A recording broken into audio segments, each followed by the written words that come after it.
With E3 2017 well underway, we go back and take a look at the highlights of each of the major conferences.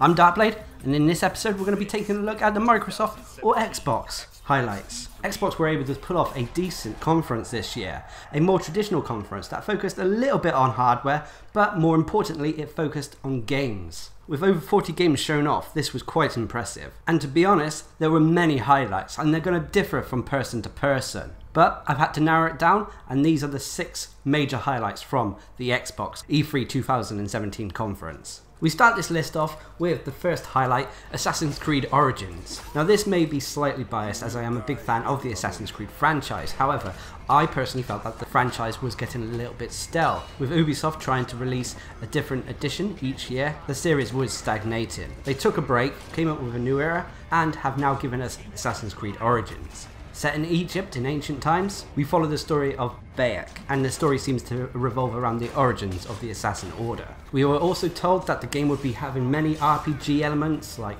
gear, leveling up and so on. And on top of that, a gameplay demo was displayed for us. Whilst I am still cautious about the Assassin's Creed franchise, as I still feel there is a little bit of series fatigue, I'm hoping that Assassin's Creed Origins rekindles my enthusiasm for the series. Assassin's Creed Origins should be released later this year. The next highlight goes to the Xbox One X. Before E3 2017, it was also known as the Scorpio project. This is Microsoft's answer to the PlayStation Pro, but they've gone one up, making it more powerful, and currently it's the most powerful console in the world. I was personally impressed with the liquid coolant system, as well as it being the smallest Xbox console ever. Also, you'll be able to run all existing Xbox One titles on the Xbox One X with improved graphical aspects. On top of that, we were also given a release date, which is a worldwide release date of November 7th, 2017, with a price tag of around $499. The next highlight is for a game that I've been following for a while now. It's appeared at a few previous E3s already, and that is Sea of Thieves.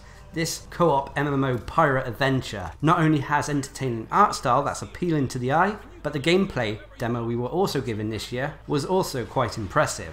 Whilst I'm still concerned that the hype may be a little bit too big for this game, I am still optimistic about its overall performance. However, we will have to wait to early 2018 to get our hands on it, and you'll be able to play it on PC and Xbox consoles. The next highlight was Middle-earth: Shadow of War, a sequel to Shadow of Mordor. This game was not really on my radar despite having a trailer released quite a while ago now. However, the gameplay demo we were given during the Xbox conference was very impressive. Showing off gameplay and superb voice acting, it not only impressed me, but it actually made me laugh.